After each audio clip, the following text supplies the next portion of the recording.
ঢাকা সহ দেশের বিভিন্ন জায়গায় ভয়াবহ ভূমিকম্প। উৎপত্তিস্থল নরসিংদী সহ বংশাল ও নারায়ণগঞ্জে নিহত ৮, রাজধানী জুড়ে আতঙ্ক। সশস্ত্র বাহিনী দিবসে শিখা অনির্বাণে রাষ্ট্র ও সরকার প্রধানের শ্রদ্ধা। নির্বাচনের মাধ্যমে নতুন বাংলাদেশের যাত্রা শুরু হবে। সেনাকুঞ্জের সংবর্ধনায় ডক্টর ইউনূসের আশা, বেগম জিয়ার সঙ্গে শুভেচ্ছা বিনিময়। দেশের বিরুদ্ধে ষড়যন্ত্র থেমে নেই, সকলকে সতর্ক হতে হবে বললেন জাহিদ হোসেন। আগামী নির্বাচনে দুর্নীতিবাজদের লাল কার্ড দেখাবে জনগণ, মিয়া গোলাম পরোয়ারের মন্তব্য। মৃত্যুদণ্ডে দণ্ডিত শেখ হাসিনাকে ফেরাতে সরকারের উদ্যোগ নিয়ে পররাষ্ট্র মন্ত্রণালয়ের নীরবতা, জনগণের সামনে পরিষ্কার করার তাগিদ বিশ্লেষকদের। দেখছিলেন ক্রাউন 7 সংবাদ শিরোনাম। এবার বিস্তারিত। শক্তিশালী ভূমিকম্পে কেঁপে উঠল দেশ। রিক্টার স্কেলে 5.7 মাত্রার এই ভূমিকম্পে আতঙ্ক হয়ে পড়েন রাজধানীবাসী। রাস্তায় বের হয়ে আসে মানুষ। ভূমিকম্পের ফলে বেশ কিছু ভবন হেলে পড়ার পাশাপাশি ফাটলও দেখা দিয়েছে। পুরান ঢাকার বংশাল এলাকায় একটি 7তলা ভবনের রেলিং ধসে 3 জনের মৃত্যু হয়েছে। 3 জনই পথচারী। এছাড়া নরসিংদী, নারায়ণগঞ্জ ও গাজীপুরে মারা গেছে 5 জন। ভূমিকম্পে হতাহতের ঘটনায় শোক জানিয়েছেন প্রধান উপদেষ্টা ও বিএনপি মহাসচিব। বিস্তারিত ফজলে রাব্বির প্রতিবেদনে। শুক্রবার সকাল 10:38। সরকারি ছুটির দিন হওয়ায় ঘরেই ছিলেন নগরবাসী। শক্তিশালী ভূমিকম্পে হঠাৎ কেঁপে ওঠে রাজধানী ঢাকা সহ দেশের বিভিন্ন এলাকা। মুহূর্তের মধ্যেই ভবন দুলতে শুরু করলে বাড়িঘর ছেড়ে রাস্তায় নেমে আসে মানুষ।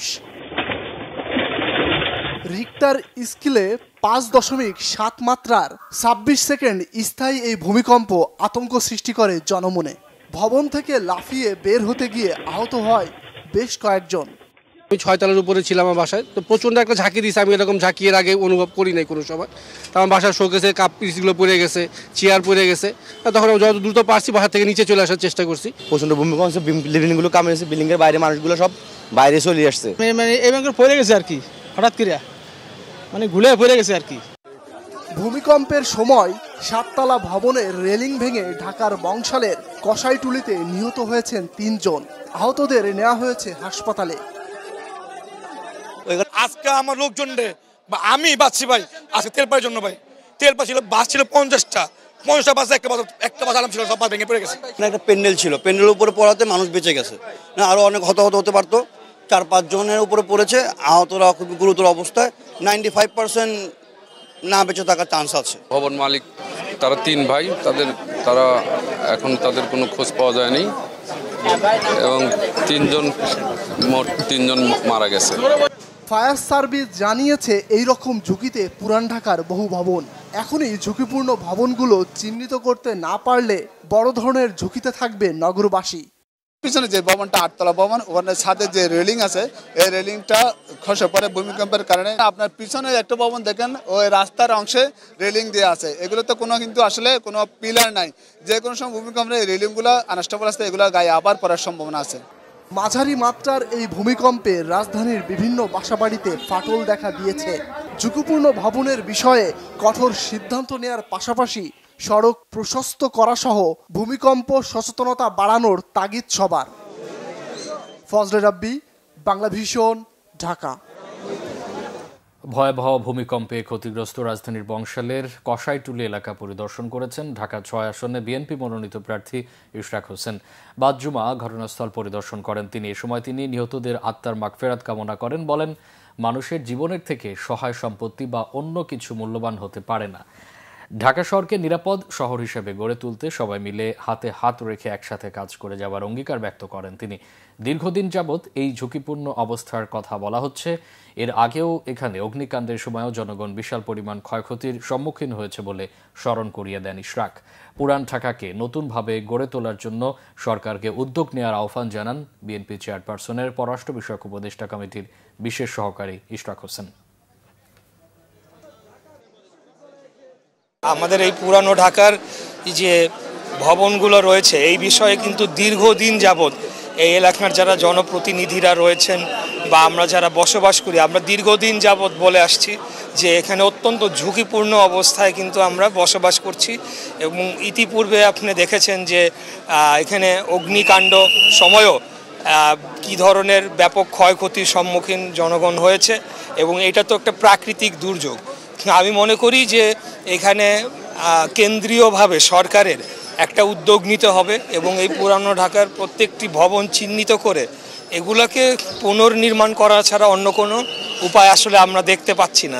দর্শক, ভূমিকম্পে ক্ষয়ক্ষতির খবর সংগ্রহে এই মুহূর্তে রাজধানীর কষাইটুলিতে আছেন সহকর্মী নিয়াজ মাকদুম। সরাসরি যুক্ত হচ্ছি তার সাথে। নিয়াজ, পুরান ঢাকার এখনকার পরিস্থিতি কেমন দেখছেন? মানুষের মাঝে আতঙ্ক কি দূর হয়েছে? মামুন, আমি এই মুহূর্তে আছি কষাইটুলিতে, যেখানে আজ সকালবেলা ভূমিকম্পের কারণে 3 জন মানুষ এই কষাইটুলির এই স্পটে মারা গিয়েছেন।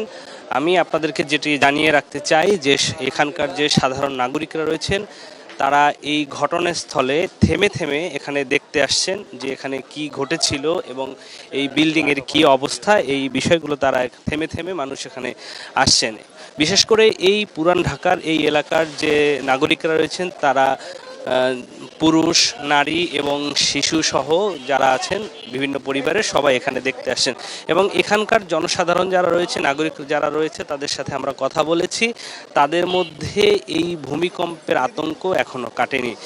এখানকার মুরব্বীরা বলছেন, বয়োজ্যেষ্ঠ যে নাগরিকরা রয়েছেন তারা বলছেন যে তাদের যে বয়স, এই বয়সে এত বড় ভূমিকম্প তারা কখনোই দেখেন না, এবং সকালে যে বিকট শব্দ হয়েছে সেই শব্দের অনেকেই আতঙ্কিত হয়েছেন, যার কারণে অনেকে শারীরিকভাবে অসুস্থ হয়ে পড়েছেন। মাংসের দোকানটি রয়েছে, এই মাংসের দোকানের সামনে আজকের এই দুর্ঘটনাটি ঘটেছে। এখানে 3 জন মানুষ ঘটনাস্থলে, 1 জন মারা গেছেন এবং হসপিটালে নেওয়ার পরে 2 জন মারা গেছেন। তা আজকে এখানে তারা সেই মহিষের মাংসই কিনতে এসেছিলেন, এবং যার ওই সময় ভূমিকম্প হয়েছে। ভূমিকম্পের কারণে, অর্থাৎ এই যে বাড়িটি দেখিয়েছি সেই বাড়ির থেকে এই আমার সামনে যে ইটগুলো রয়েছে সেই উপর থেকে এই ইটগুলো অর্থাৎ রেলিং পড়েছে। সেই রেলিং পড়ার কারণে, অর্থাৎ এইগুলো মানুষের মাথার উপরে পড়ার কারণে ঘটনাস্থলে 1 জন মারা গেছেন এবং 2 জনকে অর্থাৎ মিটফোর্ড হাসপাতালে নেওয়া হয়েছে। আপনাদেরকে দেখিয়ে রাখি যে এই যে ঘাস দিয়ে যে ঢেকে রাখা হয়েছে, এখানেই হলো ঘটনাস্থলে একদম স্পট ডেড হয়েছেন, তার মাথা থেতলে গেছে এবং সেই মাথা থেকে রক্ত বের হয়েছে এবং মগজ বের হয়েছিল, সেগুলো এখানকার নাগরিকরা ঢেকে রেখেছে। এবং আপনাকে অসংখ্য ধন্যবাদ। রাজধানী পুরান ঢাকা থেকে যুক্ত হয়েছিলেন সহকর্মী নিয়াজ মাকদুম। আবারও ভূমিকম্পের খবর। নরসিংদীতে ভূমিকম্পে 1 শিশু সহ 2 জন নিহত হয়েছে, আহত হয়েছেন শতাধিক।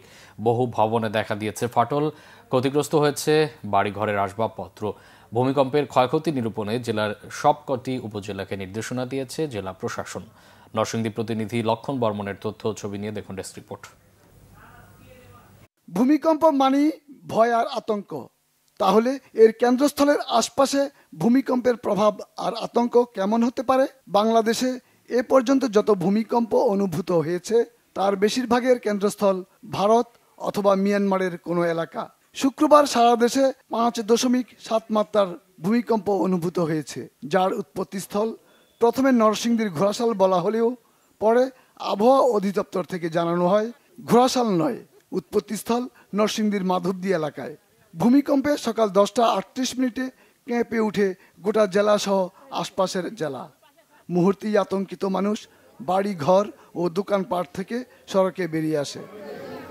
জেলায় বড় কোনো ভবন ধসের ঘটনা না ঘটলেও ছোট ছোট বহু ভবনে ফাটল দেখা দিয়েছে। বহু ভবন ও বাড়ি ঘরের আসবাবপত্র সহ ক্ষতিগ্রস্ত হয়েছে বহু স্থাপনা। ভূমিকম্পের ঘটনায় অনেকেই আতঙ্কিত হয়েছেন।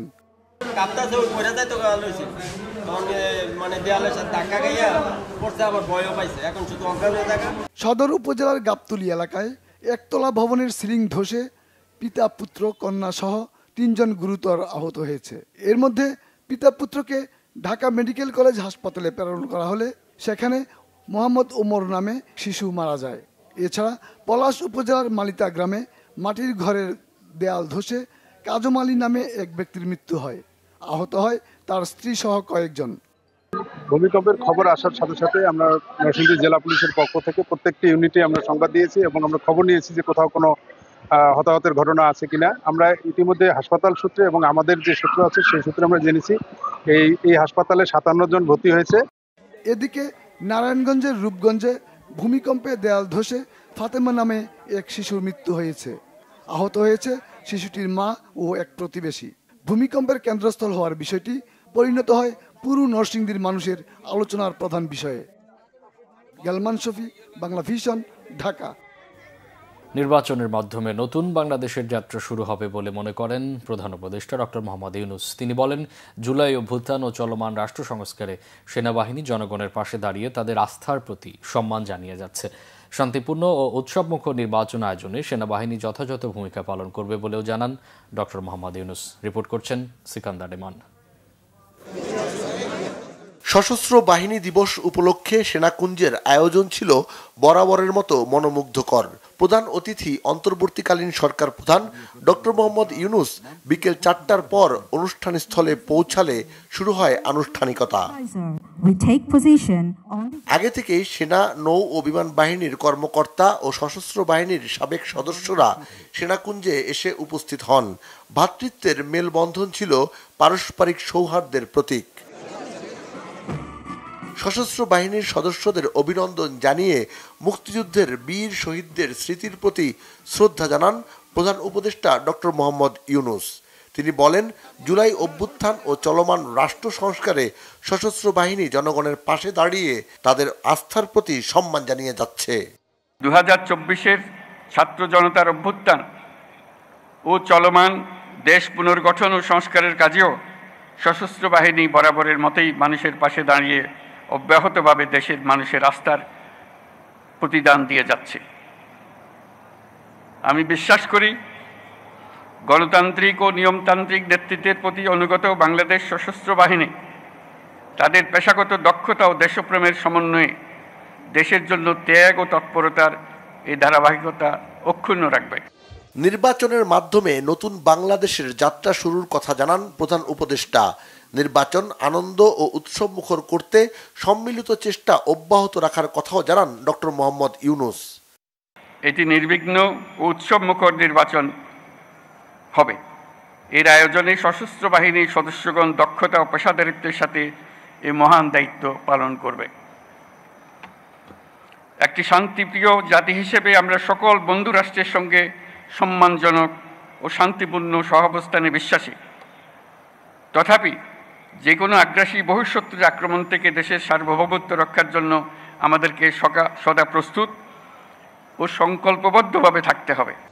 মুক্তিযুদ্ধ চলাকালে 1971 সালের 21 নভেম্বর সেনা, নৌ ও বিমান বাহিনী সম্মিলিতভাবে দখলদার পাকিস্তান বাহিনীর বিরুদ্ধে সমন্বিত আক্রমণের সূচনা করে।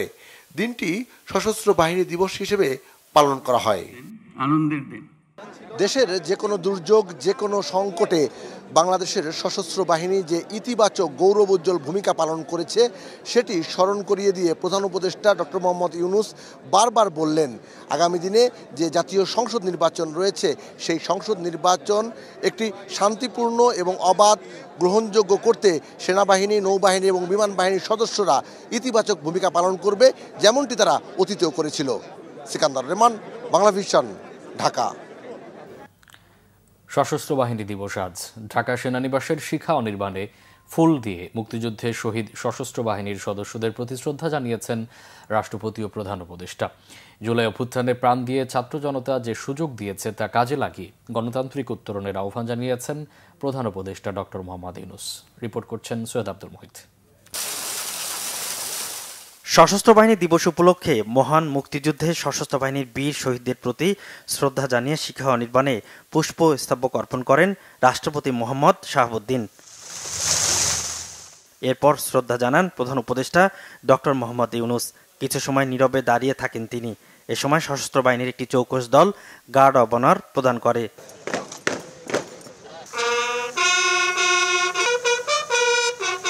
পরে পরিদর্শন বইতে স্বাক্ষর করেন প্রধান উপদেষ্টা। এরপর তিন বাহিনীর প্রধান নিজ নিজ বাহিনীর পক্ষে শ্রদ্ধা জানান শিখা অনির্বাণে। দিবসটি উপলক্ষে আর্মি মাল্টিপারপাস কমপ্লেক্সে খিতাবপ্রাপ্ত বীর মুক্তিযোদ্ধা ও তাদের উত্তরাধিকারীদের সংবর্ধনা অনুষ্ঠানে যোগ দেন প্রধান উপদেষ্টা। মুক্তিযুদ্ধে সশস্ত্র বাহিনীর ভূমিকা বীরত্বের সাথে স্মরণ করেন। মহান মুক্তিযুদ্ধে বীরত্বপূর্ণ অবদানের স্বীকৃতিস্বরূপ বীর মুক্তিযোদ্ধাদের কল্যাণে বিভিন্ন কার্যক্রম পরিচালিত হচ্ছে। ভবিষ্যতেও এই ধারা অব্যাহত থাকবে বলে আমি আশাবাদী। সময়ের আবর্তে অধিকাংশ বীর মুক্তিযোদ্ধা আজ বয়সের ভারে ভারাক্রান্ত। দেশের বিভিন্ন স্থানে ছড়িয়ে থাকা বীর মুক্তিযোদ্ধাদের আনুষ্ঠানিকভাবে সম্মান জানানোর জন্য সশস্ত্র বাহিনী বিভাগ, সেনা, নৌ বিমান বাহিনী প্রতি বছর সশস্ত্র বাহিনী দিবস উদযাপনকালে যে উদ্যোগ নিচ্ছে তা নিঃসন্দেহে প্রশংসনীয়। এ সময় দেশ গঠনে তরুণদের এগিয়ে আসার আহ্বান জানান ডক্টর মোহাম্মদ ইউনূস। জুলাই 2024-এ নতুন বাংলাদেশ গড়ার যে সুযোগ ছাত্র জনতার সাহস ও আত্মত্যাগের বিনিময়ে আমরা অর্জন করেছি, সেটাকে কাজে লাগিয়ে আমাদের সুন্দর সমৃদ্ধশালী ভবিষ্যৎ গড়তে হবে। বীর মুক্তিযোদ্ধা, শহীদ, আহত এবং জীবিত ছাত্র জনতার কাছে আমরা প্রতিজ্ঞাবদ্ধ থাকতে চাই যেন তাদের দেওয়ার সুযোগ কাজে লাগিয়ে আমরা বাংলাদেশকে পৃথিবীর সামনে গণতান্ত্রিক উত্তরণের একটি দৃষ্টান্ত হিসেবে উপস্থাপন করতে পারি। এর আগের প্রধান উপদেষ্টার সাথে সাক্ষাৎ করেন 3 বাহিনী প্রধান। সশস্ত্র বাহিনী দিবস উপলক্ষে সেনাবাহিনী প্রধান জেনারেল ওয়াকারুজ্জামানকে সেনাবাহিনী পদক পরিয়ে দেন প্রধান উপদেষ্টা। সৈয়দ আব্দুল মুহিত, বাংলা ভিশন, ঢাকা। প্রধান উপদেষ্টা অধ্যাপক ডক্টর মোহাম্মদ ইউনূসের সঙ্গে সৌজন্য সাক্ষাৎ করেছেন বিএনপি চেয়ারপারসন বেগম খালেদা জিয়া। এ সময় বেগম জিয়ার শারীরিক অবস্থার খোঁজ খবর নেন প্রধান উপদেষ্টা।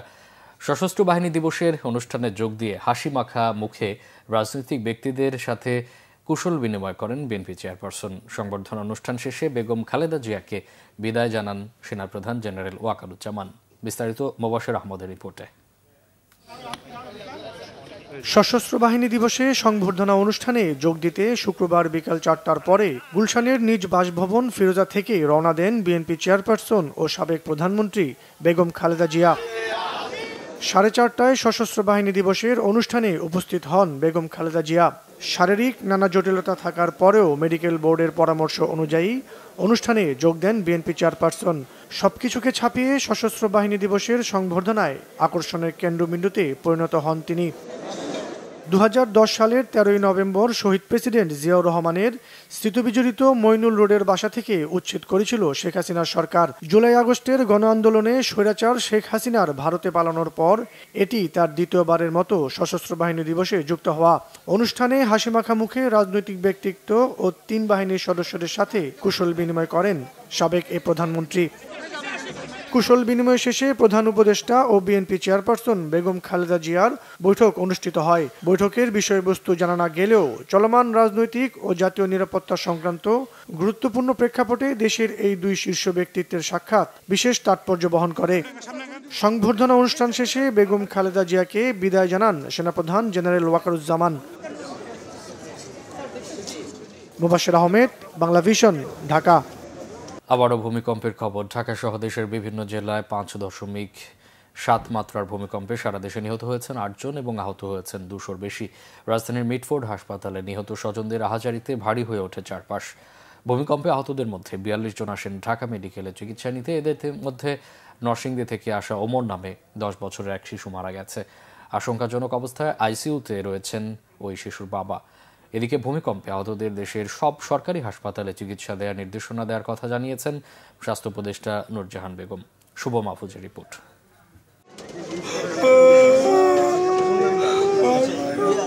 হাজী আব্দুর রহিম লক্ষ্মীপুরে বাড়ি হলেও পরিবার নিয়ে থাকেন রাজধানীর পুরান ঢাকার কসাইটুলি এলাকায়। ছেলে রিমনকে নিয়ে সকালে বের হন বাজার করার জন্য। হঠাৎ ভূমিকম্পে পাশের 7তলা ভবনের রেলিং ভেঙে রাস্তায় এসে তাদের উপর পড়লে তাৎক্ষণিক নিহত হন দুজনেই। ভাতিজা আর হলো আপনার রহিম, আব্দুল রহিম, দুইজনই মনে করেন বাজারে যাইতাছে, এর মধ্যে এই দুর্ঘটনাটা ঘটছে। একই এলাকায় আহত হন সলিমুল্লাহ মেডিকেল কলেজের 52 ব্যাচের শিক্ষার্থী রাফিউল ও তার মা। মেডিকেলে নেয়ার পর রাফিউল মারা যান। আশঙ্কাজনক অবস্থায় চিকিৎসাধীন আছেন রাফিউলের মা। এখান থেকে ছাড়তে পড়ছে বলে ওই পাত্র পড়ে আহত হইছে, এখন মারা গেছে শুনলাম। ভাতিজার বয়স 12 থেকে 13 বছর এরকম হবে। হ্যাঁ, ওই যে সুরিটোলা স্কুলে পড়তে ক্লাস 6-এ। আমার ভাইয়ের বয়স হচ্ছে 45, 47 এরকম হবে। ভূমিকম্পে আহত হয়ে ঢাকা মেডিকেলে আসেন 42 জন। এদের মধ্যে ভর্তি রয়েছেন 5 জন। এর মধ্যে 3 জন ঢাকা বিশ্ববিদ্যালয়ের শিক্ষার্থী। শিক্ষার্থীরা অনেক হুড়োহুড়ো করে নামার সময় অনেকেই আহত হয়েছে। ওই ভূমিকম্প যখন হচ্ছিল তখন পড়তেছিলাম, আমি মনে করছি যে ভবন ভেঙে পড়তেছে, শব্দ হচ্ছিল খুব। ওইটা বুঝে আমি মনে করছি ভেঙে পড়তেছে, ওইটা বুঝে আর কি সামনে বারান্দা, তো বারান্দা থেকে দোতলা থেকে লাফ দিছি। এদিকে ভূমিকম্পে আহতদের দেখতে দুপুরে ঢাকা মেডিকেলে আসেন স্বাস্থ্য উপদেষ্টা নূরজাহান বেগম। এ সময় দেশের সব সরকারি হাসপাতালে আহতদের চিকিৎসা নেওয়ার নির্দেশনা দেওয়ার কথা জানান তিনি।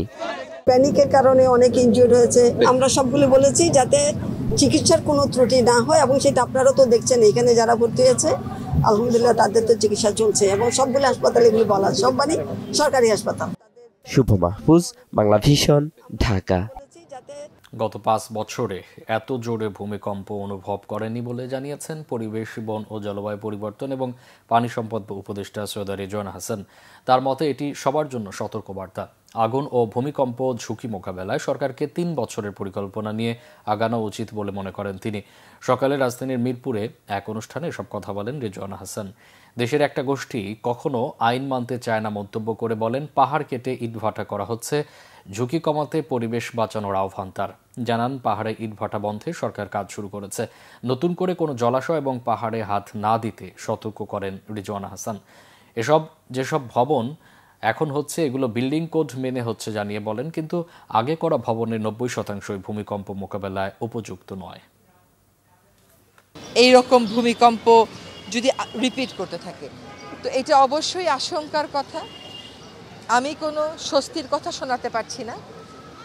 সতর্কবাণী এবং ভবিষ্যতের জন্য প্রস্তুতিটা আরও অনেক আগেই শুরু হওয়া উচিত ছিল, কিন্তু আর দেরি না করে এখনই শুরু করা, যে পুরনো বিল্ডিংগুলোকে মজবুত করার একটা প্রকৌশলগত সমাধান আছে সেদিকে যাওয়া। পুরনো ঢাকা, তার কারণ হচ্ছে এখানে অনেক বেশি বিল্ডিং, এই বিল্ডিংগুলোকে আমাদের যেটা বলে যে আবার এক ধরনের প্রযুক্তিগত সমাধানের দিকে নিতে বাধ্য করা, এবং আর জলাশয়ে হাত না দেওয়া, আর পাহাড়ে হাত না দেওয়া। আর আরেকটা কথা হচ্ছে যে আমাদের দুর্যোগের প্রস্তুতিও বাড়ানো। বিএনপির স্থায়ী কমিটির সদস্য ডাক্তার এজিএম জাহিদ হোসেন বলেছেন, নিজেদের মধ্যে ঐক্য রেখে নেতাকর্মীদের চোখ কান খোলা রাখতে হবে যাতে স্বৈরাচারের দোসররা ঢুকে না পড়ে। সকালে জাতীয় প্রেস ক্লাব মিলনায়তনে ঢাকা মহানগর উত্তর ও দক্ষিণ জাতীয়তাবাদী মৎস্যজীবী দল আয়োজিত আলোচনা সভায় ডাক্তার জাহিদ হোসেন এসব কথা বলেন। তিনি বলেন, স্বৈরাচারের বিচার শুরু হয়েছে, অন্য অপরাধীদের বিচার চলমান রয়েছে। ডাক্তার জাহিদ বলেন, দেশের বিরুদ্ধে ষড়যন্ত্র থেমে নেই, তাই সকলকে সতর্ক হতে হবে। সাধারণ মানুষের মধ্যে যোগাযোগ আরও বাড়ানোর তিনি জোর দেন। মানুষের চাওয়া ও প্রত্যাশা বুঝে নেতাকর্মীদের রাজনীতি করার আহ্বান জানান ডাক্তার জাহিদ। আশপাশের লোকজনের কাজকর্ম সম্পর্কে সতর্ক থাকতেও নেতাকর্মীদের পরামর্শ দেন বিএনপির স্থায়ী কমিটির সদস্য ডাক্তার এজিএম জাহিদ হোসেন।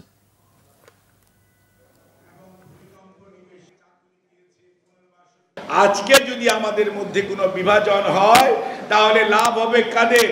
লাভ হবে ওই পতিত বা পলায়নকৃত স্বৈরাচারের। আর এর ফসল ভোগ করার জন্য তারা উঠে পড়ে লেগে আছে। ওই ফাঁক দিয়ে আমাদের ঐক্যের কে যদি বিনষ্ট করতে পারে, সেই ফাটল দিয়ে ঢুকে পড়তে চেষ্টা করবে পতিত স্বৈরাচার। কারণ স্বৈরাচার তো পালিয়েছে, স্বৈরাচারের শব্দস্বর এই বাংলাদেশে আছে। আপনার আমার আশেপাশের মানুষগুলোর প্রতি খেয়াল রাখতে হবে, তারা কি করছে, তারা কি আচরণ করছে, তারা কি ষড়যন্ত্র করছে, দেশ বিরোধী কি কর্ম করছে। বাংলাদেশ জামায়াতে ইসলামের সেক্রেটারি জেনারেল মিয়া গোলাম পরোয়ার বলেছেন, আগামী নির্বাচনে দুর্নীতিবাজদের লাল কার্ড দেখাবে জনগণ। সকালে খুলনা ডুমুরিয়া উপজেলার শাহপুর আন্তলিয়া ফুটবল মাঠে ছাত্র গণজামায়াতে প্রধান অতিথির বক্তব্যে তিনি এসব কথা বলেন। গোলাম পরোয়ার বলেন, নির্বাচনে কেউ যদি ভোট কেন্দ্র দখল করে সিল মেরে নিয়ে যায় তাহলে কেন্দ্র দখল করে রাখতে হবে। এজন্য নেতাকর্মী সমর্থকদের সকাল থেকে কেন্দ্রে নিয়ন্ত্রণ নিতে হবে। আগামী নির্বাচনে ইসলামী দলগুলো সমঝোতার ভিত্তিতে ভোটের মাধ্যমে জয়লাভ করে নতুন বাংলাদেশ গঠন করবে বলেও জানান সেক্রেটারি জেনারেল। একটা দলের পক্ষে আপনি কখনো পক্ষপাতিত্ব করবেন না। আমাদের কোনো পক্ষে আসার দরকার নাই, আপনি নিরপেক্ষ থাকবেন। কি বলেন, ঠিক কিনা? সরকার নিরপেক্ষ, প্রশাসনকে নিরপেক্ষ থাকতে হবে। তা না হলে দলীয় স্বার্থে অন্যকে চাপ দিয়ে দলে আনা, ভোট কেটে ভোট কেন্দ্র দখল করে দিনের ভোট রাতে করলে কি পরিণতি হয় দেখেছেন না? এবারের নির্বাচনে যদি ভোট ডাকাতির চেষ্টা করেন আপনাদেরও কিন্তু ওই পরিণতি বরণ করতে হবে। মানবতা বিরোধী অপরাধে মৃত্যুদণ্ডপ্রাপ্ত সাবেক প্রধানমন্ত্রী শেখ হাসিনাকে ফেরাতে বাংলাদেশ কোনো উদ্যোগ বা চিঠি দিয়েছে? কিছুই বলছে না পররাষ্ট্র মন্ত্রণালয়। মুখে কুলুপ আটার মতো অবস্থানে পররাষ্ট্র উপদেষ্টা তৌহিদ হোসেন ও পররাষ্ট্র সচিব আসাদ আলম সিয়াম।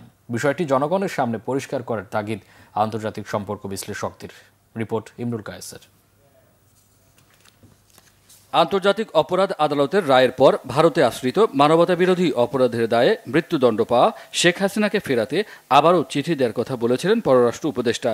তবে সে চিঠি দেয়া হয়েছে কিনা বা কবে দেয়া হবে তা নিয়ে কিছুই বলছে না পররাষ্ট্র মন্ত্রণালয়। বৃহস্পতিবার এ বিষয়ে জানতে চাওয়া হলেও কথা বলেননি পররাষ্ট্র উপদেষ্টা এবং সচিব।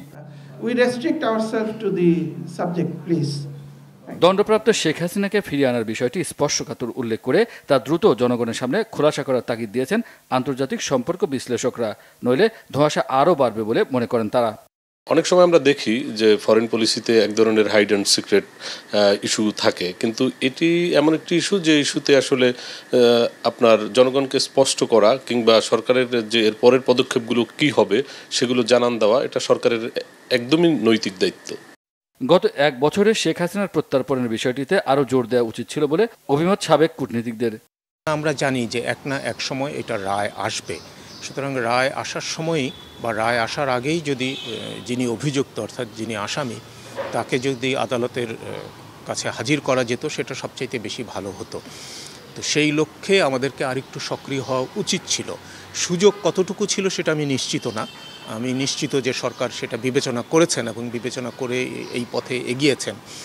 এখনও সেই কূটনীতির যে সুযোগগুলো আছে সেগুলো আমাদের অ্যাভেল করা উচিত।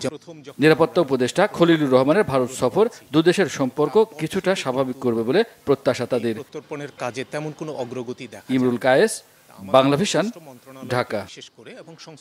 শীতকালীন সবজির সরবরাহ বাড়লেও সপ্তাহের ব্যবধানে দাম বেড়েছে বেশিরভাগ সবজির। কেজিতে 15 থেকে 20 টাকা বেশিতে অধিকাংশ সবজি বিক্রি হচ্ছে। বাড়তি মাছের দামও, তবে কিছুটা কমেছে পেঁয়াজের দাম। মুরগি আর ডিমের দাম অপরিবর্তিত। শীতের সবজি শিম, ফুলকপি আর লাউয়ের সমারোহ বাজার জুড়েই। তবে বিক্রেতারা বলছেন সরবরাহের তুলনায় দাম বেশি। বেশিরভাগ সবজি কেজিতে 15 থেকে 20 টাকা বাড়ার কথা বলছেন বিক্রেতারা, তবে সামনে দাম কমার আভাস দিচ্ছেন তারা। সিম হচ্ছে যে আপনার 100-110, তখন এই গত দীর্ঘ 15 দিন আগে 80 টাকা ছিল। আমরা কারণ বাজার থেকে কিন্তু বেগুন কিনি 40 টাকা 50 টাকা কেজি ধরে। এখানে সেই সেম গোল বেগুন যেটা 120 টাকা যাচ্ছে, সবুজটা 100 টাকা যাচ্ছে। এখনো তো আসলে ওইভাবে কমে নাই, একটু বেশিই মনে হচ্ছে। মাছের বাজারে চাষের মাছের দাম কিছুটা কমলেও বেড়েছে খাল বিলের মাছের দাম। কেজিতে 20 থেকে 30 টাকা বাড়ার কথা বলছেন বিক্রেতারা। গ্যাসের সপ্তাহে এটা আমরা 1050 কিনে আনছি, 1100 বিক্রি করে ফাঁকাইছি। আজকে যেরকম আরো 20-30 টাকা বেশি দামতে হয়েছে, ওই বিক্রি মনে করেন 20-30 টাকা বেশি করতে হইতেছে। আর একটু কম হলে ভালো হতো, আমরা তো কিনে আসলে আমাদের অন্যদের একটু সমস্যাই হবে। মুরগির বাজার নিম্নমুখী। কেজিতে 10 টাকা কমে ব্রয়লার 170 টাকা এবং কেজিতে 20 টাকা কমে সোনালী মুরগি বিক্রি হচ্ছে 280 টাকায়। কমেছে ডিমের দামও। ব্রয়লার কেজিতে 10 টাকা কমছে, সোনালী কেজিতে 20 টাকা কমছে। সোনালী এখন 280 আর ব্রয়লার 170 টাকা। 10 টাকা কমছে, তো আরো কমা উচিত। 1.5 মাস আগে তো ছিল 150 টাকার মতো, 150-60। গত সপ্তাহে ডিম ডজন ছিল লাল ডিম 135 টাকা, 130 টাকা চলতেছে। সাদা ডিম 125 টাকা, ডজনে 5 টাকা কম। বাড়তে থাকা পেঁয়াজের দাম কমে বিক্রি হচ্ছে 110 টাকা কেজি। তেল, ডাল সহ বেশিরভাগ মুদি পণ্যের দামই রয়েছে অপরিবর্তিত। মামুন আব্দুল্লাহ, বাংলা ভিশন, ঢাকা। সংবাদ শেষ করব ক্রাউন 7 শিরোনামগুলো আরেকবার জানিয়ে। ঢাকা সহ দেশের বিভিন্ন জায়গায় ভয়াবহ ভূমিকম্প। উৎপত্তিস্থল নরসিংদীর বংশাল ও নারায়ণগঞ্জে নিহত 8, রাজধানী জুড়ে আতঙ্ক। সশস্ত্র বাহিনী দিবসে শিখা অনির্বাণে রাষ্ট্র ও সরকারের প্রধানের শ্রদ্ধা। নির্বাচনের মাধ্যমে নতুন বাংলাদেশের যাত্রা শুরু হবে। সেনাকুঞ্জের সংবর্ধনায় ডক্টর ইউনূসের আশা। বেগম জিয়ার সঙ্গে শুভেচ্ছা বিনিময়। দেশের বিরুদ্ধে ষড়যন্ত্র থেমে নেই, সকলকে সতর্ক হতে হবে বললেন জাহিদ হোসেন। আগামী নির্বাচনে দুর্নীতিবাজদের লাল কার্ড দেখাবে জনগণ, মিয়া গোলাম পরোয়ারের মন্তব্য। মৃত্যুদণ্ডে দণ্ডিত শেখ হাসিনাকে ফেরাতে সরকারের উদ্যোগ নিয়ে পররাষ্ট্র মন্ত্রণালয়ের নীরবতা, জনগণের সামনে পরিষ্কার করার তাগিদ বিশ্লেষকদের। এই ছিল এখনকার মতো। পরে সংবাদ রাত 10:30টায়। এর আগে 9টায় রয়েছে নিউজ 20 দেখার আমন্ত্রণ রয়েছে। এছাড়া বাংলা ভিশন সংবাদ ও সংবাদ সংশ্লিষ্ট অনুষ্ঠান দেখতে ভিজিট করুন www.bfnews24.com ও facebook.com/banglavisionnews এবং সাবস্ক্রাইব করুন youtube.com/banglavisionnews। এতক্ষণ সাথে থাকায় অসংখ্য